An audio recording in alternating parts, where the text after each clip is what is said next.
Welcome to the podcast of So Very Wrong About Games. This is a podcast about board games, and I'm here with my good friend, Mark. How are you today, Mark? I'm very well, thanks. How are you? On this podcast... You never answer me. How are you, Walker? I'm pretty good. Good, I'm glad to hear it. Getting through it. You were saying. In this episode, we're going to talk about the games we played this week, the news and why it doesn't matter, and our feature game, Faiyum. Mark, what did you play this week? Played Aquatica again. Aquatica is of the genre of games that I think needs its own term, and this is actually going to be relevant later because Faiyum is a game in this category. The first game of this type that I ever played was Concordia. There's also other games like Lewis and Clark and indeed Faiyum and Aquatica. This is where you're kind of sort of deck building, but you don't really shuffle a hand, so I'm gonna call it hand building. I looked it up. There are no official classificatory schemes elsewhere on Board Game Geek for this kind of thing. There's no accepted term. I don't know if you've heard of one or if you have a preferred term for this kind of game. I was also thinking that I was either thinking hand management or deck building. Hand management, though, means something else. Like hand management refers to any... deck management. I guess, but the deck is always in your... yeah, I don't know. Anyway, I'm going to say hand building. Because it is deck building, you're right. But it never gets shuffled into a deck. It's always in your hand, hence hand building. That, if we come up with a better term, we'll use the better term. Anyway, so it's a hand building game where your entire deck is in your hand. You play a card, you do what it says it does, and you have a card that you play that says take all your cards back. And I've been enjoying Aquatica more and more. It's really about leveraging a series of combos. And you leverage the combos not through the cards in your hand, because the cards actually are very, very simple in nature. It's about leveraging these other actions that you have aside from that, either from little adorable plastic mantas you have off to the side, or these locations that you've conquered, where you have to trigger the bonuses in order to be able to score the locations later, and you do end up with those very, very satisfying turns that you find in lots of other games, lots of other deck-building games, for example, where A triggers B, which triggers C, which allows you to do D, and then suddenly you're scoring a whole bunch of points. But, unlike in deck-building games... since this is about managing effects on your tableau of conquered locations, you don't have to worry about the vicissitudes of what card set you happen to draw in a given turn. And even though we joked about our early playings of Aquatica being so incredibly lightning fast because I was either playing solo or we were playing the basic game, I think this was one of those cases where we talked about putting your best foot forward previously, about what ways to introduce games to people in terms of scenarios. I don't think that anyone should ever play Aquatica in the base game ever. I think it was definitely a mistake to introduce you to it in that format, and I don't think that anybody who's capable of playing Aquatica should ever really play that version, because it's too quick, it is not satisfying, you're not really going to get anywhere. I was just sitting here thinking there's going to be quite a few similarities between Faiyum and Aquatica. Sure, they are awfully similar games, but Aquatica was very enjoyable. It remains very enjoyable. I'm looking forward to trying the expansion because this is one of those games where I think the core fundamentals are really good, but the lack of variety in the card set is potentially a problem. I've now played Aquatica about half a dozen times, and I'm really feeling like I want to see more cards. Now, is this a case of throwing good money after bad or rewarding a publisher for releasing a game that didn't have quite enough variety? I don't know, but then again, I am a sucker. I'm a sucker for you, the dear listeners. I couldn't help but notice that your least favorite board game retailer, namely Board Game Geek, is going to be stocking the Aquatica expansion very shortly. And it does seem to be very economical, so I do think I will try to track down the expansion of Aquatica and see if it gives it the necessary legs. Although legs might be too a speciesist a term for a game mostly about mantas. I was about to say, that's very hurtful. It's very, sorry, to all the mer people that are listening, I'd like to apologize for using that particular turn of phrase. So that was Aquatica. Further plays are, again, still enjoyable. Love the combos. I introduced it to a couple of new people who also thoroughly enjoyed it. It's got a very accessible, appealing nature. But again, I just want to see if a little more card variety can really keep it in the rotation regularly. Well, it's got that slidey card bit, and that is the cool part, where you're sliding in the cities, and you get to slide them under the board as you use the abilities. Yeah, it's got this double layer player board, and you slide the conquered locations in between the two layers, and you keep sliding them up until they're fully conquered. It's a very tactile appeal when you're doing so, and I really do like the plastic mantas. The plastic mantas are just really cool. So that's Aquatica. Speaking of cool animals, I got to play Dungeon Petz the first time. This has got, mild buzz for the whole, it's kept its, buzzed this whole time. Like, I keep hearing about people playing it and enjoying it. Well, Vlaada Chvátil doesn't really release a whole lot of games. It's true. And so they tend to have a bit of staying power. And it's put out by Czech Games Edition, CGE Games. And if there was ever a Pokemon board game, I think this would be it. I only got to play it once, so I didn't get a full feel of, how great it is. But that's pretty well what you're doing. You're collecting these cute little adorable monsters, and you're feeding them and keeping them, and they get better, and you sell them off, and you get points and money, and you got to make sure you get enough food and do all sorts of other stuff. There's all sorts of different ways you can play this game, so I'm looking forward to trying all the different paths to victory. I can't remember. What's your opinion on Dungeon Lords? Love it. Okay. Really like Dungeon Not Lords. that they're similar games, really. They're only similar in that they have the same designer, and they're both the most straightforward Euro management games that Vlaada Chvátil released. Because his other stuff is usually delightfully weird. Galaxy Trucker, of course, is a tile layer, but it's also a real-time tile layer where there's lots of destruction. Space Alert is very much its own kind of sui generis thing. Mage Knight is this cobbled together monstrosity that somehow works, but both Dungeon Lords and Dungeon Petz are his most straightforward Euro management type things. And that's one of the reasons, honestly, why they didn't really stick around in my collection. I don't have anything against them, but they didn't quite reach the level of, say, a Mind Clash game. To my mind, they're very much in the same kind of category as, say, an Anachrony or something like that. A sprawling, lots of different mechanisms, somewhat in-depth kind of thing that is probably going to last in excess of 2 hours, but hopefully you want to keep it less than 2.5 hours. You didn't say Space Alert in that, Mark. I didn't say... No, Space Alert is not in that category. I was talking specifically about Dungeon Lords and Dungeon Petz. I know. No, you're talking about other Chvátil games. So, yeah. And you have to say Space Alert when... I mentioned Space Alert. No, I don't think you did. Because they both have fantastic rule books. I know I didn't hear Space Alert. I'm only saying it. I know you don't listen to the podcast, Walker, but normally it would be nice if you would be listening while we are recording the podcast. You were saying a bunch of other games. I didn't hear Space Alert. There are all these words, and I kind of lost track. Yeah, the story of our relationship. All this crazy stuff. Anyway, even if you don't play these games, read the rule books for both Space Alert and Dungeon Lords. They are a novel in on themselves. And this is also on Board Game Arena.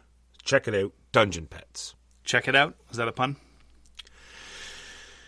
I played Concordia Solitaria on the topic of hand-building games. Solitaria is the upcoming expansion that will allow you to play Concordia Solitaire. This is a playtest deck that was sent to us by Matt Gerdts at PD-Verlag. So, full disclosure, this is not the final version. This is kind of sort of in late-stage playtesting. And I've spoken before that when it comes to Solitaire versions, there are two aspects that I like very much to see in a Solitaire adaptation of an existing board game. One of them is that it is simple to execute. No 20-page rulebook written typically by David Circe explaining a whole set of rule subsystems and complicated pathing arrangements. In that sense, Concordia Solitaria is an absolute triumph. The way that it works in Concordia Solitaria is it replaces all the cards of the base game, and you play a card, you do the action corresponding to it, and then right below there is the action that the AI is going to perform. And a helpful little reference to help you determine what to do. Yes, it still builds lots of houses, and in normal circumstances, that might be the kind of thorny rules issues that make things cumbersome, but in Concordia Solitaria, it's very, very, very simple. Just build into a new province if you can. This is the kind of city it wants to build into. Prefer cities you're not already in. There you go. I spent precious few seconds even determining how the AI was going to run itself. The second issue, and it's early plays yet, and I'm optimistic that this is going to get better. The second thing that I want a Solitaire version of a Euro to do is I want it to feel like the base game. To a large extent, Solitaria still succeeds because in Concordia, not everything you do has strong player interaction elements. A lot of it is just about someone else got there first, that makes it expensive for me, or someone bought that card that I wanted, and in that sense, the Solitaria bot works exactly as you would expect. The problem is, one of the cool bits of player interaction that I quite like about Concordia, and this may just be personal, is I like trying to figure out how to maximize my opponent's production actions. Trying to build in such a way that when my opponent produces, I am able to get something out of it, and or when I produce, they get as little out of it as possible. And there, Solitaria was a bit of a disappointment, because the Solitaire bot, by necessity, builds very quickly. And it builds very quickly in precisely a way so as to not share places with you. And then when it produces, it never wants to produce where you are. So as a result, in the context of my early playings of Concordia Solitaria, there were 0 produce actions that my opponent did that gave me any resources. Which sometimes might happen in a multiplayer game of Concordia, sure. But in that sense, it was a little bit different. But, again, if you're a huge fan of Concordia, and I know there are tons of you out there, Concordia is massively popular, this is a fabulous solitaire variant. One of the things that's really good about it is that it is compatible with all released maps and all released expansion modules, with the exception of Venus. You can't do team play in this particular version, but then again, we don't really like Venus. So you can use it with Salsa, you can use it with the Baleares Islands, you can use it with the fish, you can use it with the Egypt map. It's all there, and incredibly straightforward and simple. So I have to say that this is an admirable work of quote-unquote AI development in Concordia. I was a little bit disappointed that it didn't feel quite as dynamic as the normal game, but I will try it some more, see how things develop, and see if the final product continues to evolve. And so that's an early experience with a playtest version of Concordia Solitaria.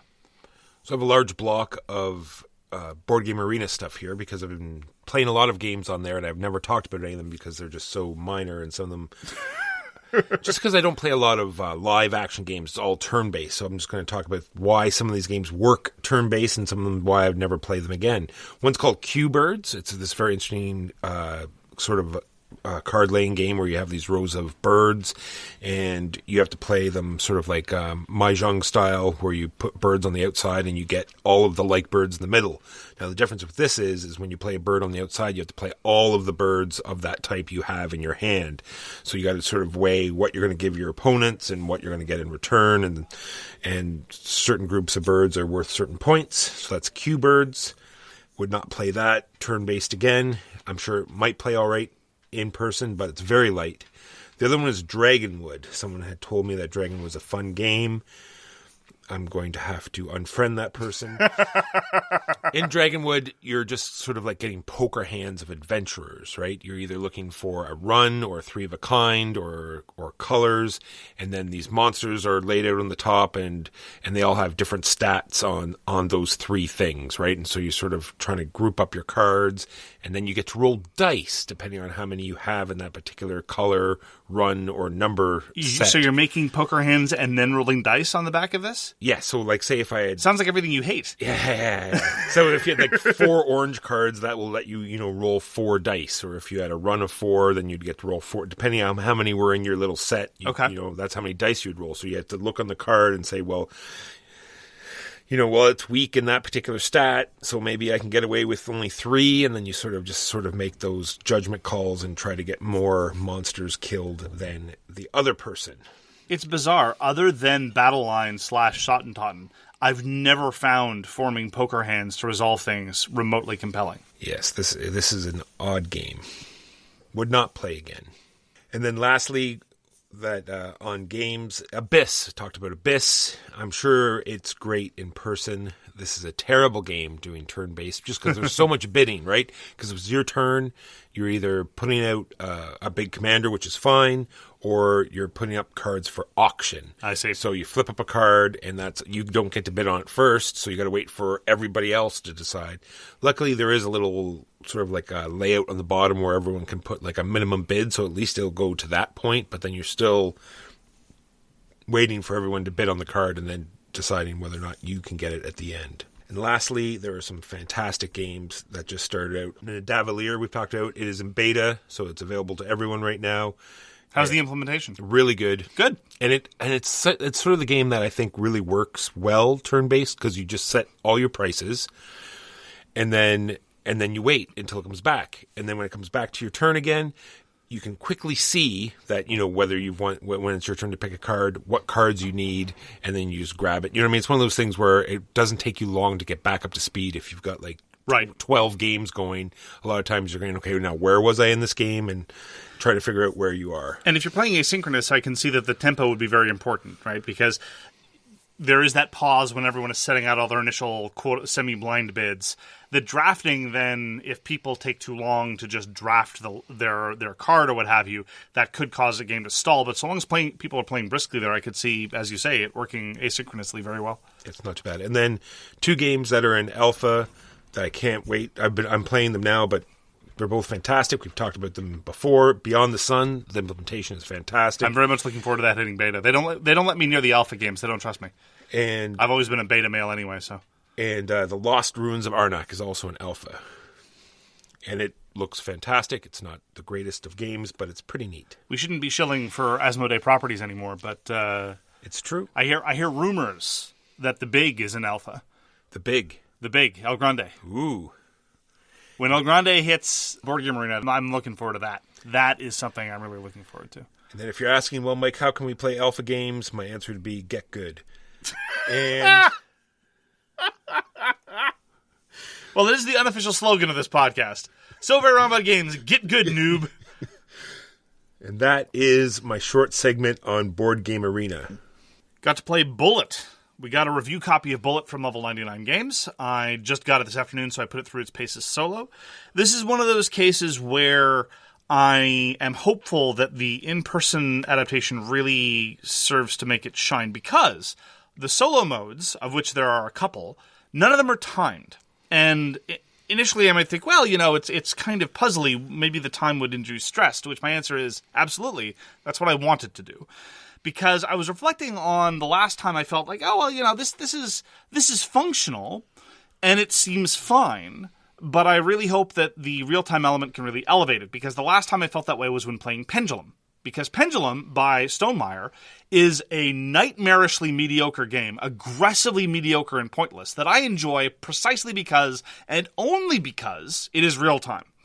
I like Pendulum, I think, more than anyone else in our immediate group, and I seem to like it a little bit more than the rest of popular opinion would have you believe. I think it's weird. All the games that Stonemaier makes that people love other than Scythe, I think, are pretty awful, but Pendulum thought was okay. So I'm very curious to see how we're going to react to Red Rising whenever we get our copy in. But anyway, Bullet from Level 99 Games is ostensibly themed around shoot-'em-up games, although, honestly, the theming is not very prevalent. It is about arranging cascading bullets that are coming in at you in specific patterns to clear them. So in the case of the boss battle, sending them back at the boss. In the case of the score attack mode, just sending them off your board. Or in the case of the competitive version, sending them to your friends. And that's the one that I want to try in person. The production is very nice. And it is vaguely pleasing to arrange the bullets in ways that are spatially advantageous using a minimum of action points, because you have this menu of available actions you can perform. And that's where a lot of the character asymmetry comes in. And that part is all very cool. But again, when there's not the time pressure, it just doesn't grab me to the extent that I would want it to. So it's fine. It's perfectly pleasant and functional, but I want it to be tense. I want it to be more engaging, and that is often what real time can do to you. So part of me is wondering whether the next time I play the boss battle, for example, maybe I do just want to set a timer for myself, even though the rules tell me not to, because you know what? That rulebook is not the boss of me. That's right. I am the boss of me, Walker. Yeah, you do you, man. Yeah, thanks. You know what, Walker? That's giving me the courage. Next time I play the boss battle version of Bullet, I'm gonna put on that timer. I'm going to set that timer. Speaking of timers, we streamed Project Elite, and even though the first game didn't go so great, the second game went much, much better. So this is on our normal streaming that we do every Saturday. We played Project Elite. It never fails to be a joy for me. Well, I much preferred it this way, because again, the last time we played, we both had Rook team members, and so we had 4 swarm spawns every round. And as I commented during the stream, my least favorite part of Project Elite is figuring out the conga line of aliens as, the first spawn sets up and then activates, and then the second and third spawns push various other elements of the spawns, following these arrows. And that's, I've talked about how in a lot of games where you're moving a lot of plastic around, I don't really feel the tedium, for example, like Rum and Bones, but that's because you've got 6 figures that are moving from one big square to another big square. But when I've got 12 runners that are all set up in a line, and I have to figure out how to arrange them. And that only happened once or twice in our more reasonable game, Project Elite. So that was more satisfying. And next Saturday at 10:30, we're going to be streaming Root. So come and check that out if you enjoy Root. And we're going to have a special limited time coupon offer for some Root swag. Yeah, if you like your add-on Root stuff, come check it out. For those who watch, we'll get a cool discount code. And Mark and I got to play Underworlds again. I'm only bringing it up because I just had Warhammer Underworlds. Warhammer Underworlds. I just had this thought. I wonder if Mark agreed.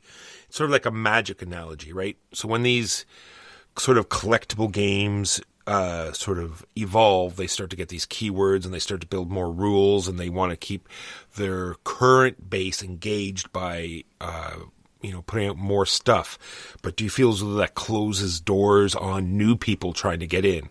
Like right now, I wouldn't even think of getting into Magic, with all the extra rules. Like, do you remember Antiquities and, Arabian Nights? That's when I played, I wouldn't even want to think about all the extra rules that are in there now. How old are you? Yeah, I'm old as dirt. When I started playing Magic, there was only whispers of the old days of Arabian. So do you think that is across these collectible type genres, or have you heard me talking about my misgivings about Warhammer Underworlds over all these past weeks? Well, that's what sort of. I don't know what it's like for a new player, honestly. Maybe it's better because at least now they've kind of internalized some of these rule structures, like hybrid victory cards and burst cards and things like that. I just remember a simpler time, a more bucolic time. I still love the core systems of Warhammer Underworlds. It's really, really good. The tension, the activation tension, and the different kinds of activations, and the trade-offs involved in the different kinds of victory conditions you might be pursuing at any given time. But again, we had a setup that I think really served to highlight the structural failings of the Underworld system that have been there since the beginning. Again, the high consequence, low volume of dice rolls. You had a warband with only 3 figures in it, and you just could not afford to lose combats, either when you were initiating them or when they were being initiated against you. I, on the other hand, had a swarm of 6 peons.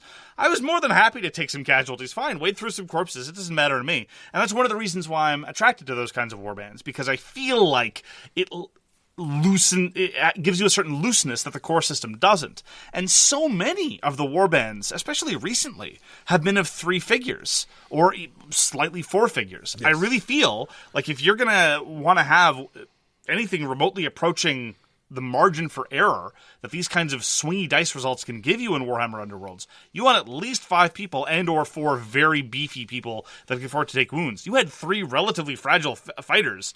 I don't think that's a good way to play, and I don't appreciate the fact that so many of the recent warbands have been in that mode. It's true. And that's why I have a little note here to make sure, like, if you ever, we talk about Warhammer Underworlds, I definitely want you try it before you buy it. It's one of these things where the dice really matter. If you don't like any sort of luck dice rolls, then this is not the game for you. I will say, though, that at least in this playing, we did see the value in support. Support was consequential in at least 2 different high-consequence combats. That is not to say that it overcomes the randomness in the small volume of dice throws. But it's at least helpful. It makes you feel clever, like you did something and you accomplished something, you mitigated the dice properly, because it's the only way to mitigate the dice. Reroll abilities are vanishingly rare in the game, which is probably for the good most of the time. Yeah, sure. A lot of our other games was more like, did I roll crit? Yes. Did I not roll? It was like crits back and forth, and this time there was actual dice rolls going on. Yes. And so that was Warhammer Underworld's Dire Chasm. Walker played with the Nurgle group, who are called the Wormspat. I hate Games Workshop naming titles. I'm sure they have a computer generator. I know they do. Yeah, exactly. Just hit the button. Yeah. Walker and I tried a game called The Shores of Tripoli. This is a review copy sent to us by the publisher, designed by Kevin Bertram at Fourth Circle Games. This is a game about the First Barbary War that happened right around the turn of the 19th century. A conflict with which I'm not very familiar, although I will point out that this is where the line from the Song of the Marines comes in. The line is from the halls of Montezuma to the shores of Tripoli, which I will point out, therefore, Fourth Circle Games is operating in reverse chronological order because later on they will be publishing a game called The Halls of Montezuma. You can't go from the shores of Tripoli to the halls of Montezuma. That's not the direction. It's the other way. Get it right, guys. Jeez. Someone dropped the ball in research there, I gotta say. It's embarrassing. So I haven't played a lot of Twilight Struggle, but I was wondering if this is a merger of Twilight Struggle and Quartermaster General, sort of a light. You sort of like merge these together and get a light version, because it was the same sort of like card play and very light back and forth of, the 2 systems. Well, yes, it's a card-driven war game. Yes. And card-driven war games have been de rigueur for at least 20 years now. And yeah, Twilight Struggle being one of the most famous, but it's operating on very well-established formula. You don't have an ops versus event tension here. What you have instead is, and this part I think was really, really well done, a very simple tension between you either play the card for the event, or here is a list of 2 things that your faction can do with the discarded cards. And we didn't really have any difficulty remembering what to do with them. And so there's not this menu of things you do with ops, which is fine for a denser card-driven game. That's fine. If you're going to play Successors, if you're going to play Twilight Struggle, by all means, give me a list of 4 or 5 different things that I can do with my ops points. But the cards here really did take center stage in the way that they were intended to, and it further allowed you to do the thing that you're supposed to do in a card-driven wargame, or at least it's traditionally done in a card-driven wargame. You offload both the historicity and the rules complexity onto the cards as much as possible. So, for example, one of the victory conditions for one of the sides in the Shores of Tripoli is be able to play this card, and there's just a list of requirements on the card. Historical wargames love victory condition along the lines of, well, conquer this city and then make sure that there are no enemy forces in the following 2 regions after this turn, after you've activated this event. And when I first saw it, and I'm like, oh, okay, well, this is very traditional wargamey type of stuff, but it's like, oh, this is very simple, and it's on the card. Great, no problem. And so that part was very nice. It also served to internalize the rules pressures of forcing a relatively historical ending, which is also very common in historical wargames. So in the Shores of Tripoli, most of the American victory conditions, it's the Americans versus the Tripolitanians, essentially. The American victory conditions you can't get going before 1804. So in other words, round 4 of a possible 6-round game.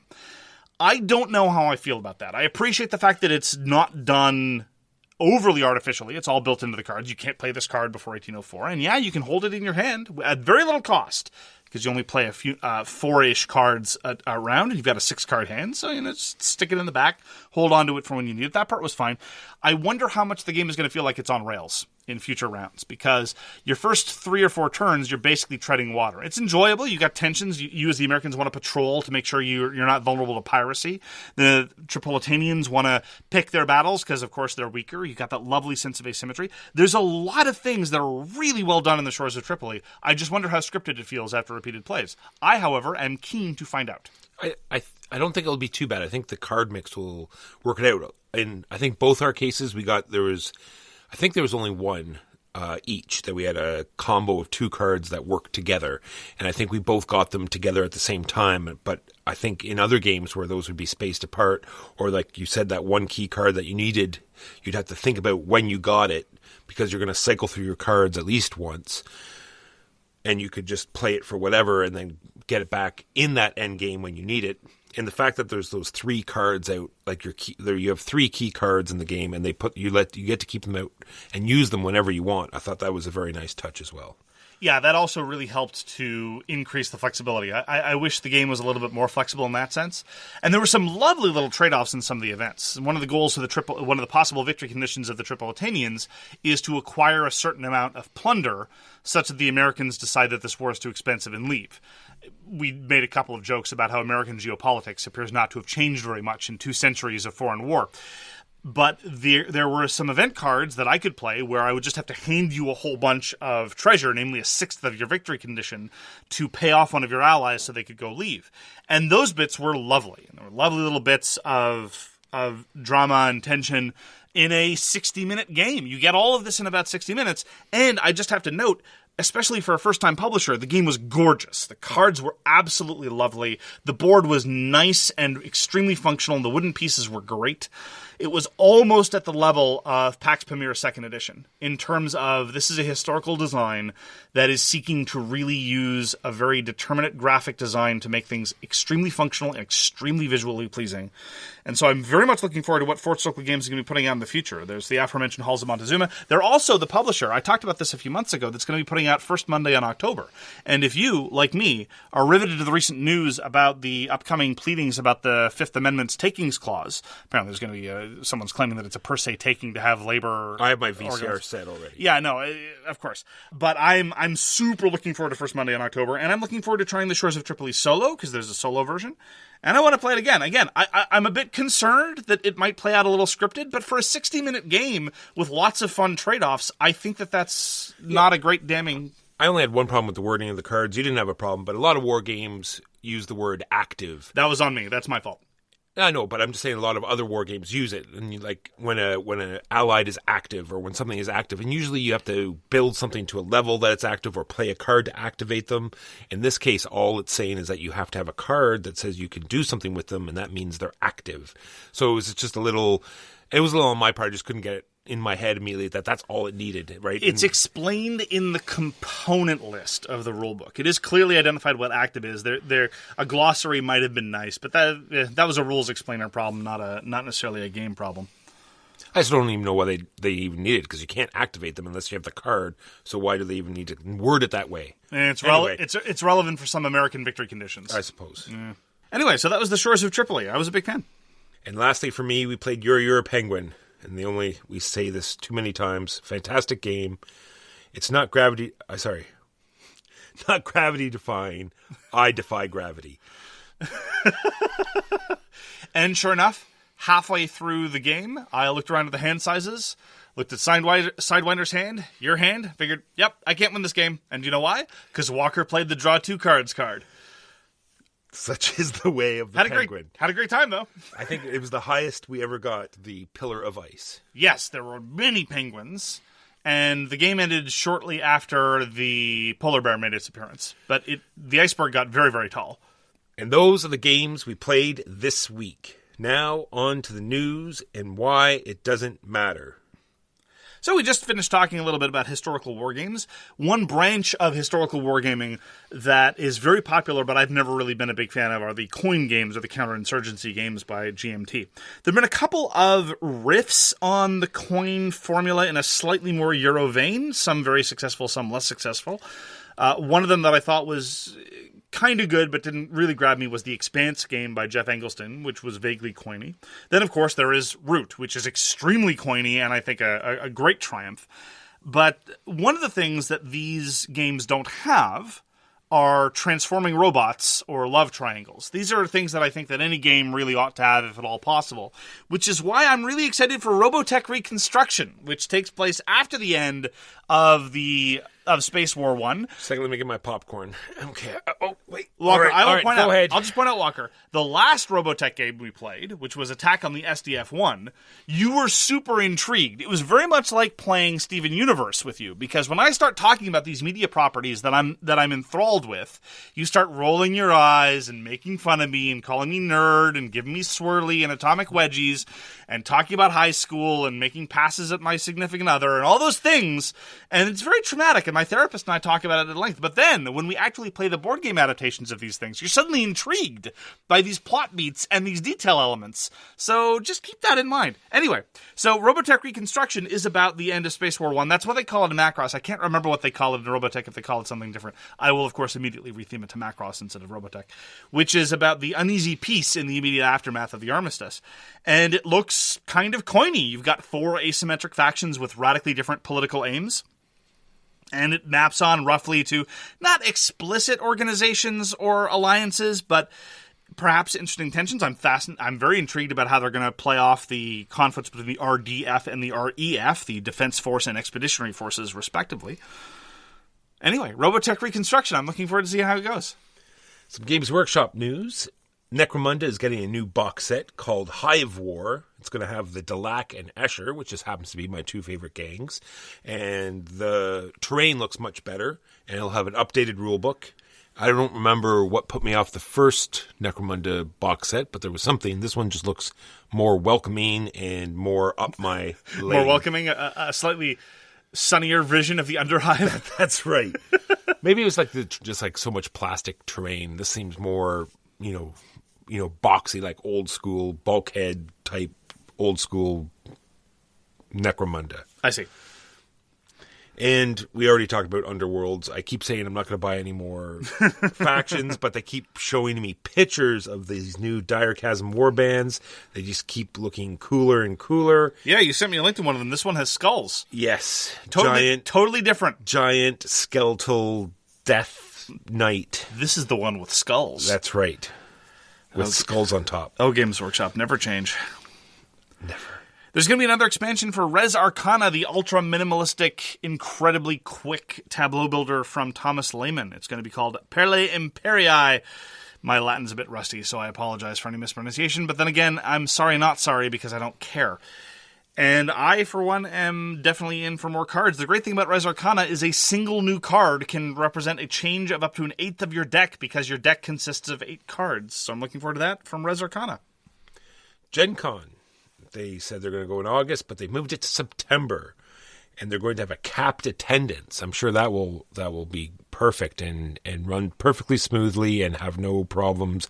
And no one will complain and everyone will be happy. Well, it's tricky because I was thinking about this. If you could be assured that you were only going to have Americans, that strikes me as reasonably safe. Because the American inoculation campaign is going great. The moment you start getting people from the rest of the world, though, that aren't from, say, Israel or the UK... So we'll see. It's not till September, so maybe our dog sleds will show up with our vaccines. Our Who vaccines. knows? We'll see. So Lost Cities, the perennial game from Reiner Knizia, which has seen a number of different incarnations, including, I think, a very successful board game adaptation, which I'm quite a fan, actually, of a lot of the spin-offs of the fundamental Cultist game. There was Cultist the Oracle, Cultist New Ways, New Paths. I think both of those are really, really, really solid middleweight Euro games, which, unfortunately, were not released in English. But the Lost Cities board game, I think, is pretty good. Cultist Dance-Off? No? No. Oh, sorry, I thought I saw that. My bad. Now there's going to be Lost Cities Roll and Write, and I want Roll and Writes to go die in a fire, Walker. I'm sick. I'm just sick to death of them. I wish they would. Don't play Welcome to. Good news from France. The Festival International des Jeux has awarded the Game of the Year, the Ador. The Golden Award has gone to Micro Macro Crime City, which is well-deserved because Micro Macro Crime City is awesome. And it also allows us to finally settle the issue. Is it a game? Well, of course it is, because it was given an award by the International Games Festival in France. So there we go. It put a stamp on it. It has to be a game. And that is the news and why it doesn't matter. On to our feature game, which is Faiyum. Faiyum was designed by Friedman Fries, published by 2F Spiel last year. Friedman Fries is honestly, of all the currently working Euro designers, probably the one I respect the most and talk about the least on this podcast. He is consistently fascinating and does some really innovative work, some of which I even want to play. Friedman Fries is probably best known for his 2004 release Power Grid, which was in turn a redevelopment of Funkenschlag, which was not released in English. But if you just look at a list of his greatest hits, or at least some of his favorite games of mine, they span a long time, a lot of different genres, and a lot of solid quality. We've got some more puzzly stuff, like his 2003 release Fearsome Floors. He's got his economic game, like 2004 Power Grid. He did a very solid solo game way before solo games were cool in 2011 with Friday. He did derivative in a whole new way with 2012's Copycat. Copycat was one of the very early games to merge deck building with worker placement. So take that, Lost Cities of Arnak and Dune Imperium, and to my mind did it a lot better. He had his sort of toolkit of mediocre Eurogame generation called 504 in 2015, which to me is sort of the epitome of projects I admire and respect but don't want to play. Because I don't want to play mediocre Euros, but I'm impressed at how many mediocre Euros 504 will churn out. 2016, though, was really sort of a turning point in Friedman Fries' career when he released Fabled Fruit, because he kind of looked at the market and he said, Legacy's kind of cool, but wouldn't it be neater if we could do some of those same ideas that both A, had some evolution within the context of a single playing, and B, didn't burden you with a broader campaign structure. And he released a very, very simple game to sort of toy with this in Fabled Fruit, and these ideas introduced in that game have been percolating through a whole bunch of other releases. In 2017, for example, he released his Fast Forward series, consisting of Fortress, Fear, Flee, and Fortune. Yes, he likes the letter F. We should have acknowledged this right from the beginning. And I have to say that Fast Forward Fortress is one of the best 2 hours of Eurogaming I had that year, because it was just this joy of discovery all the time. It wasn't necessarily as much discovery as you'd have over a course of playing an entire season of Pandemic Legacy, but you got through all of it in about 2 hours, and it was almost as delightful, all in this tiny little inexpensive box. And so these are the kind of ideas that he's been playing with. How can I deal in a deck of cards with a sort of evolving game state and an evolving economic model, which brings us to 2020's Faiyum. Walker, why don't you give us an unhelpful summary about what one does in Faiyum? In Faiyum, you spend your time looking through an 8-page card glossary trying to parse out 60 unique different cards. Or you're wondering if you can rejuvenate the crocodile skin apparel market. But what you're actually doing is you're wondering when you should transition. You have these combos going, and you have to figure out when they're going to run their course. And you want to finish an administration turn and ditch that old combo so it's on the bottom of your discard pile, and start up your new combo so that when you get your cards back, you get the new combo going. It's this very interesting system, and I can't wait to talk about it.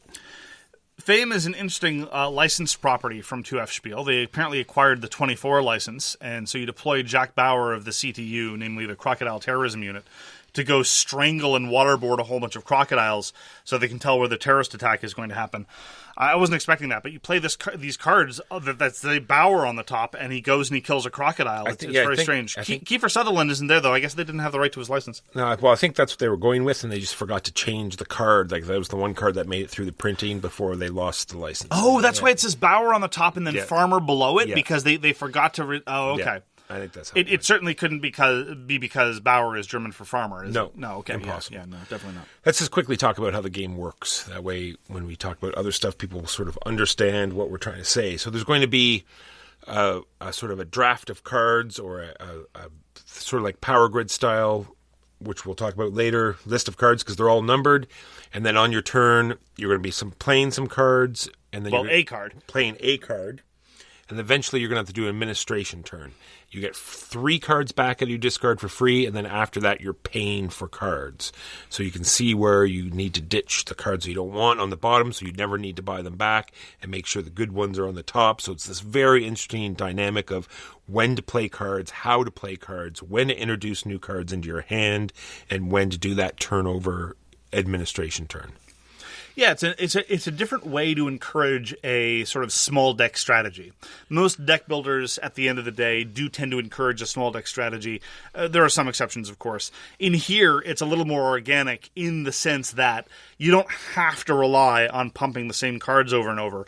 But because when you administrate, you only get 3 of those cards back for free, you are encouraged to effectively have a small combo to work off each other. Now, whether that is...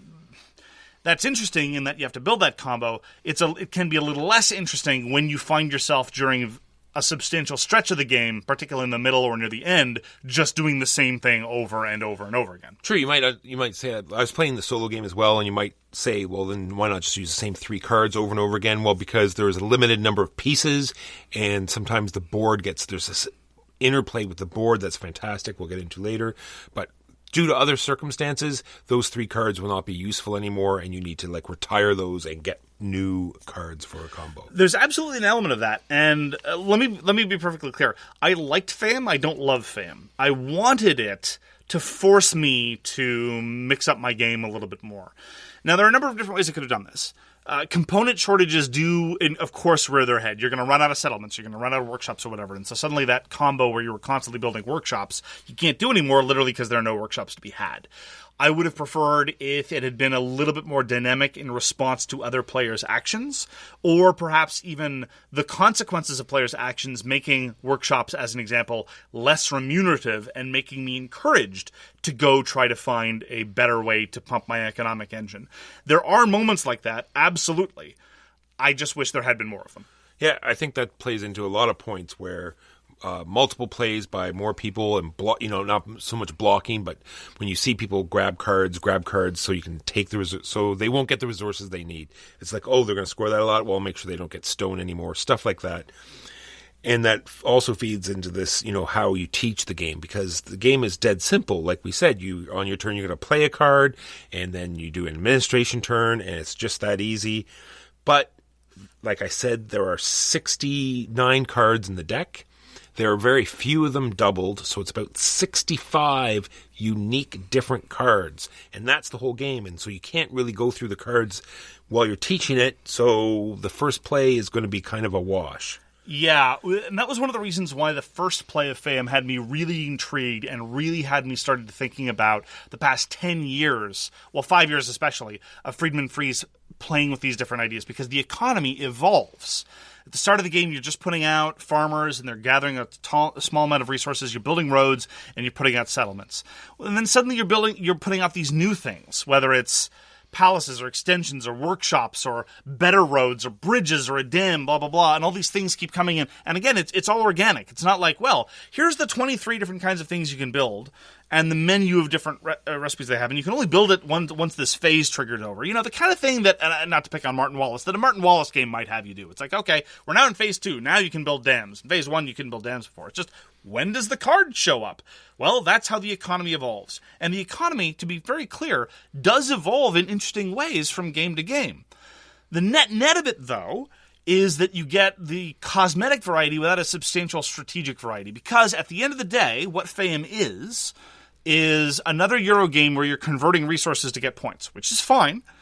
But whether you're trading in 1 stone and a wheat to build a vineyard for your 3 points, or whether you're turning in a stone and a fish to build a dam for your 4 points, or what have you, doesn't give me as much variety as I hoped. After the first play, I thought, if this game can provide me a substantial variety in how the economy develops by virtue of the rate at which the cards come in, this could be a really excellent instance of the genre.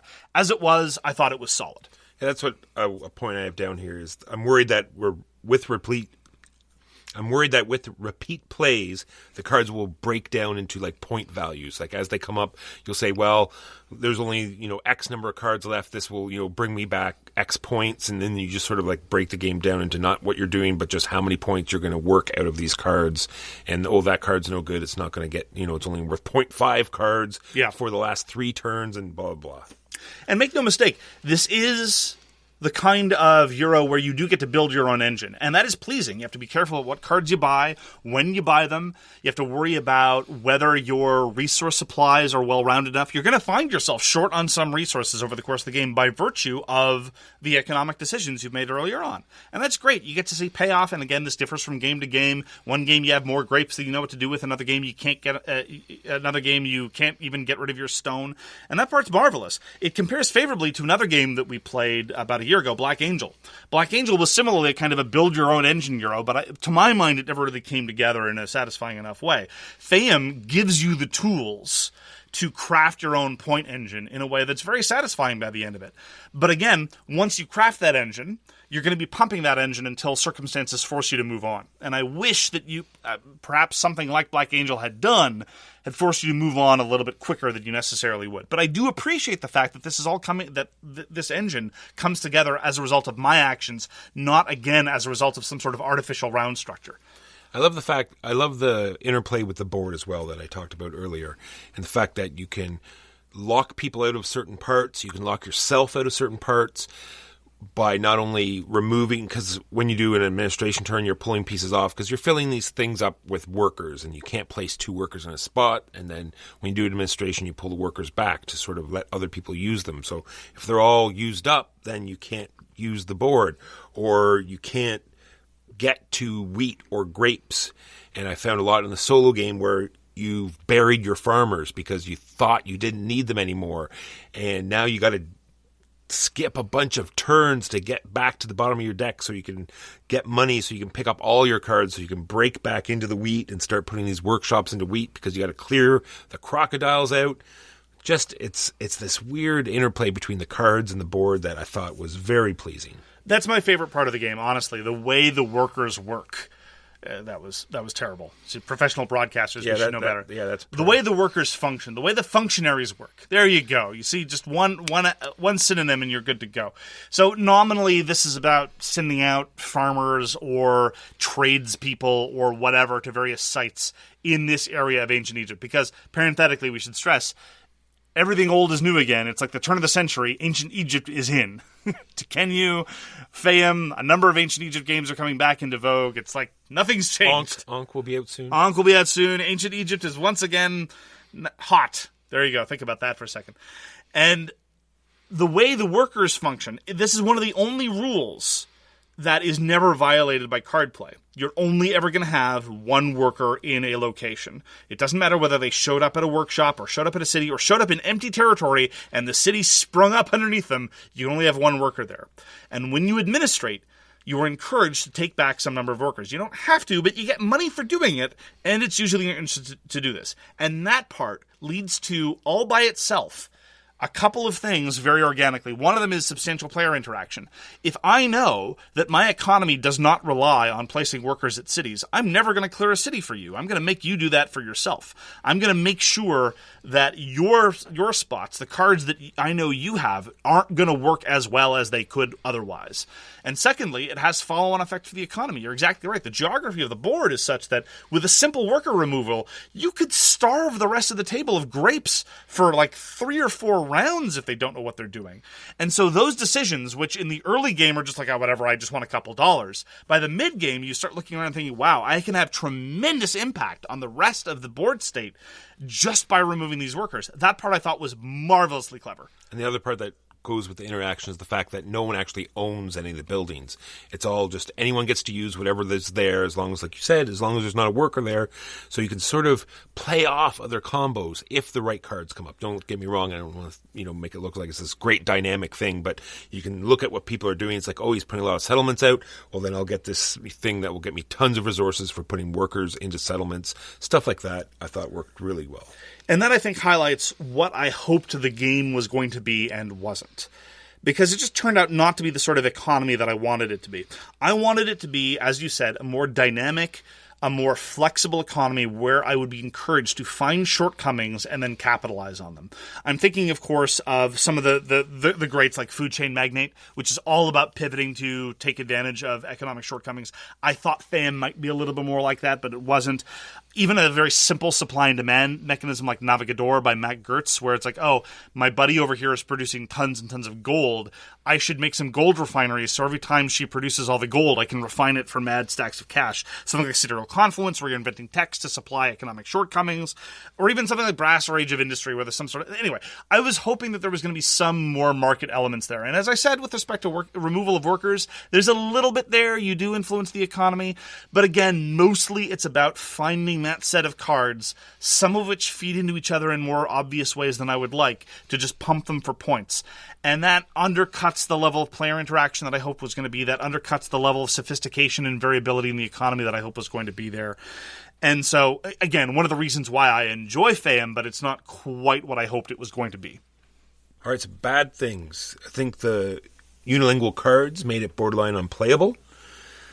Not that the game is unplayable, but the fact that we had to look into the book so many times, the fact that there was the card made it look as though you could do some things, but there was like just some short rule. It's like, oh, you can do this and this, but not if these particular things were in order. And the fact that you'd have to do that every time you went back to the game, because you'd have to remind yourself what are the exceptions to the symbology on the card. Yeah, we agreed that the cards were a little cleaner than they could have been. A couple more icons to indicate some things might have been helpful, and which leads into two things. Number one, it made me feel like old Fantasy Flight games where there were two rule books. Neither of them were complete, and so in playing the game, which leads to the second thing, every time a new card comes up, check the entry in the glossary. Read it in its to completeness. And this is not just for your first game. Do it for your second or third game too, because there are subtle little details about how this thing works that can be very easy to forget. And I did find that a little obnoxious, I agree. And some of that information could have been included on the cards, even while maintaining the fact that they were essentially multilingual. I feel it doesn't scale very well with player count, just because of the fact that you don't do anything. You just, and you still have to make it all the way through that deck. So more combos are available to more players, the less players you play with, and the game goes a lot longer the less players you've got. Yeah, it's what some people call a fixed fun game. There's going to be a certain number of turns to be had, and you just add more players, and that just means there are going to be more turns with fewer resources and fewer opportunities to make an engine.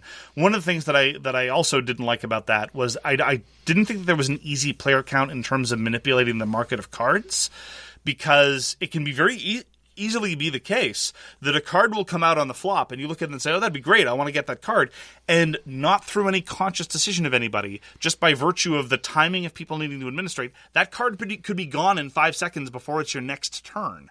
And so there wasn't really... So that element of the sort of power grid stacking of cards, which it borrows entirely from Power Grid, he said, Friedman Free says as much in his rulebook, that's fine, but it can literally be the case that a card comes up and you'll have no shot at it whatsoever.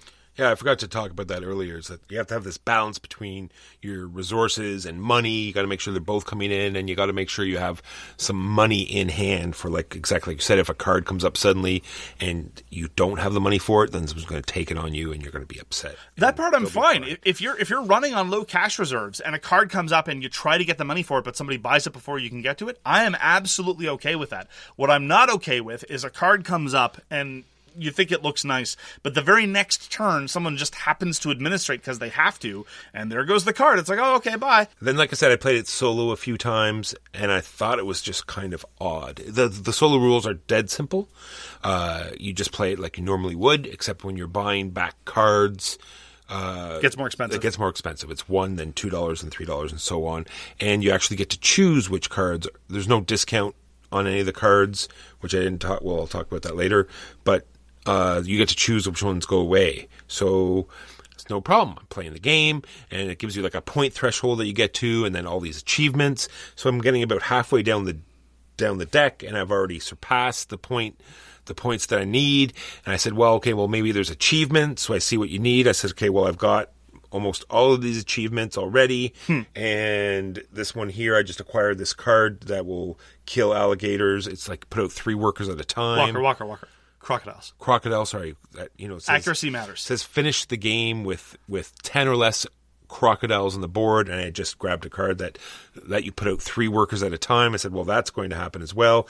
It just didn't seem very difficult.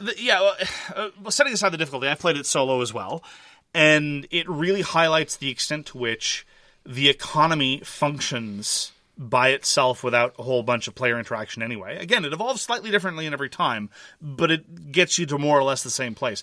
And it just removes all the available pressures. There are no pressures left. And this would be true even if the point threshold were unachievably high. It's just you never feel any real pressure to do anything. So, I mean, it's fine. It's functional. It's functional, but it's very resource pushy. Yes. I love the very simplistic look of it. A lot of people are saying, oh, it looks like a super old game, but I just really like that look. It's like nice blocky wood pieces, nice abstract looking. It just feels nice. I think it looks beautiful. Yes. I mean, I agree that I agree with you that the cards needed to be a little more cluttered in terms of a little more information. I like the graphic design of the cards. It's very sort of, even I would say simplistic, sort of evocative of the kind of bold line drawings that we associate with ancient empires, especially ancient Egypt.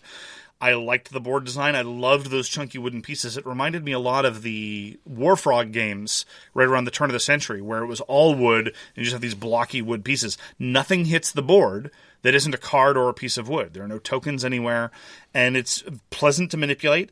It's nice to look at the board, and you see the sort of development of this previously crocodile-ruled peninsula with nothing there except for monstrous death dinos. And then by the end of it, you have these lovely road networks and workshops everywhere. Yeah, I agree with you. It's very, very texturally appealing. And then there's the fish. So in your solo... And then there's the fish. And then there's the fish. I never got any fish, nor did I spend fish. Did you, in your solo game, did you end up getting fish? No, fish is the one resource that you cannot get at the start of the game, and you seldom need it. There's a very small number of cards that need it. It was weird.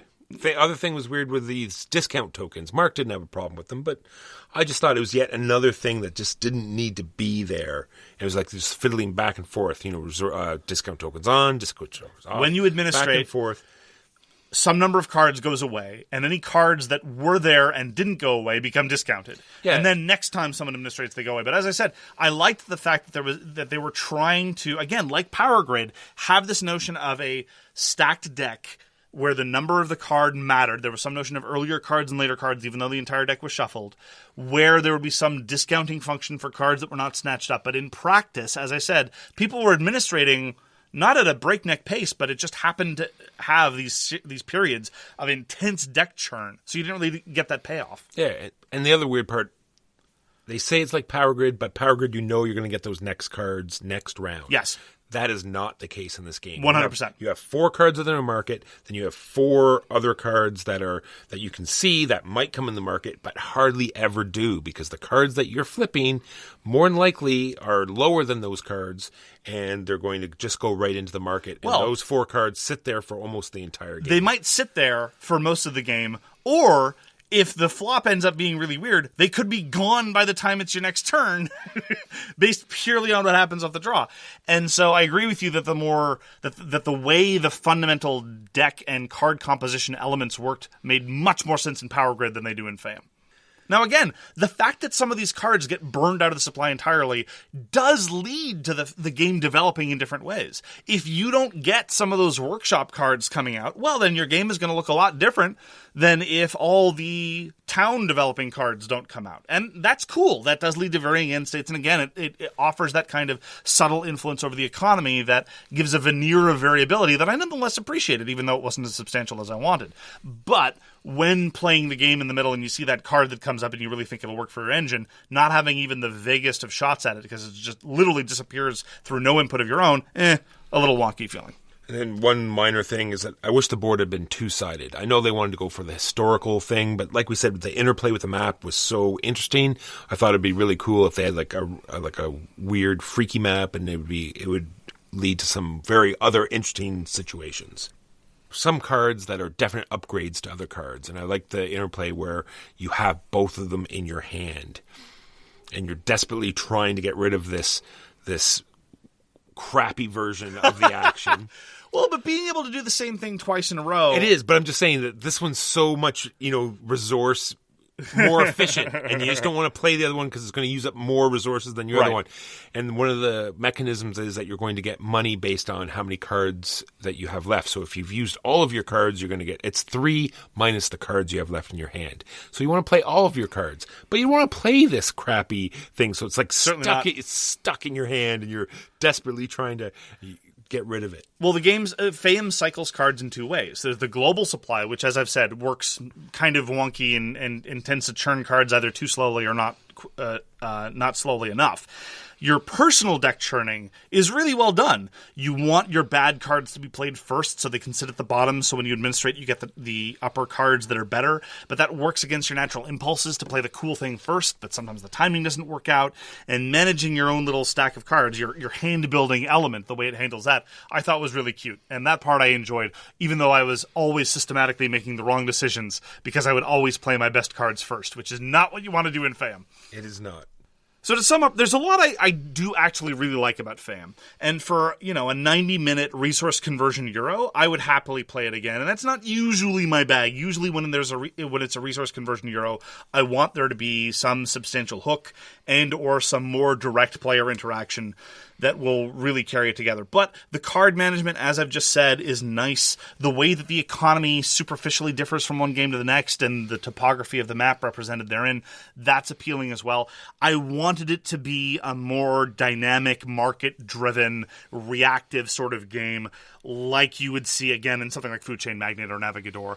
That didn't materialize, and that was a source of disappointment. But nonetheless, I have to say that I thought that Faiyum was solid. Yeah, I haven't seen any more content done on this game, so I'm not sure what people are saying, but I'm wondering if it's going to be compared to Terraforming Mars as well, because it's sort of this card play and transforming the map, and once you're done, you have this very interesting looking map, and you're sort of all working together to sort of function this map together. So I'm not sure if it's going to be like that, but it gives you that feel.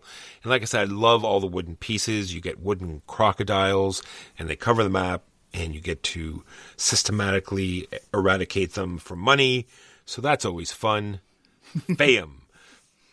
I have to say, looking back on the work of Friedman Fries, I've never regretted time I've spent learning his games and seeing him play with ideas. He's just a fascinating designer, and Faiyum was no exception. Again, I wanted it to be something that it wasn't, but watching him play with these ideas of how to offer variety and evolving game states just by using simple card mechanisms is a joy to watch, and I'm very much looking forward to his future output. And he's teased the possibility of expansions to Faiyum, and hey, when and if they come out, I would happily try them. Yeah, all the card numbers are even numbers, so he's got easily could knock out some more cards. That would be interesting. Well, thank you very much for joining us for So Very Wrong About Games. If you'd like to get in touch with us, you can reach Walker via his email, justrolledadice@gmail.com. You can reach me, Mark Bigney, on Twitter, @TheGamesYouLike. For more public discussion, you can find the So Very Wrong About Games Facebook page. You can check out our Board Game Geek Guild, which is guild number 3236. And you can find us on Patreon. We read everything you send us, and we'll get back to you if we can. Thanks again for tuning in, and we hope to see you again soon. Peace! You've been listening to So Very Wrong About Games, produced by Michael Walker and edited by Mark Bigney. Special thanks goes to What Does It Eat for generously allowing us to use their most excellent song, FOS, as our theme. You can find them at whatdoesiteat.com. You can reach us by email at soverywrongaboutgames@gmail.com or on Twitter @SoWrongGames. Thanks very much, see you next time, and always, try to be right, but remember you are so very wrong.